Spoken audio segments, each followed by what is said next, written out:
وغابرييل. لكن قبل ذلك هناك ركنية تأتي الأولى للمنتخب المغربي في هذا الشوط.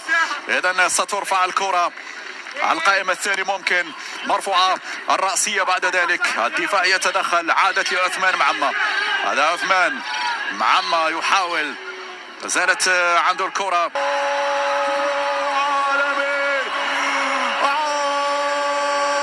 عالمي عثمان يا معمة، من أين أتيت بهذا الأداء؟ من أين لك كل هذا يا عثمان يا معمة؟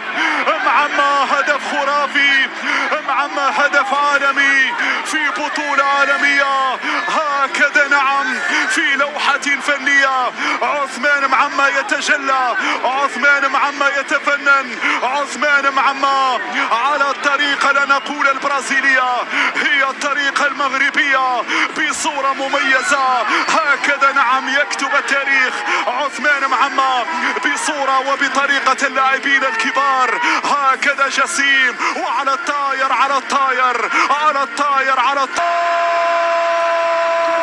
نعم، ياسر ياسر ياسر ياسر السابيري يصل الشباك البرازيلية. ما أجمل صورة، ما أروع صورة. هكذا يسجلون، هكذا يتقدمون، هكذا يؤكدون. نعم، وإن تعلق الأمر بالبرازيل نحن قادرون، نحن فاعلون الانتصار، نحن قادرون على الانتصار. السابيري نعم يضرب الثاني، السابيري يضرب الثاني. هذه الإعادة، هذه الإعادة مرة أخرى، لمسة من جسيم الحموني والسابيري. سابيري سابيري سابيري، عينك على السابيري.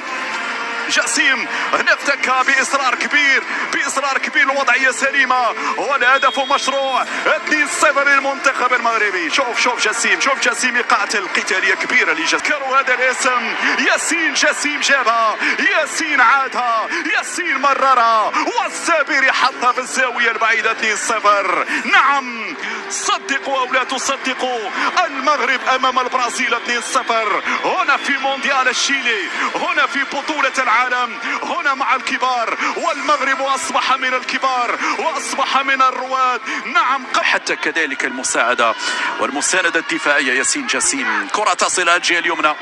1-2 الآن. حموني ساند الزواني، حراوي كذلك يرجع. عادت الكرة مرة، العارضة تنقذ. عيني عليك باردة يا المنتخب.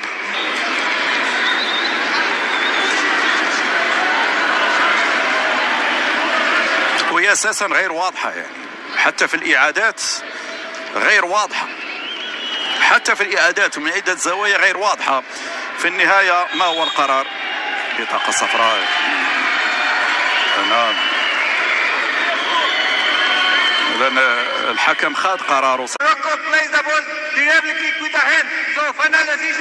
بينالتي.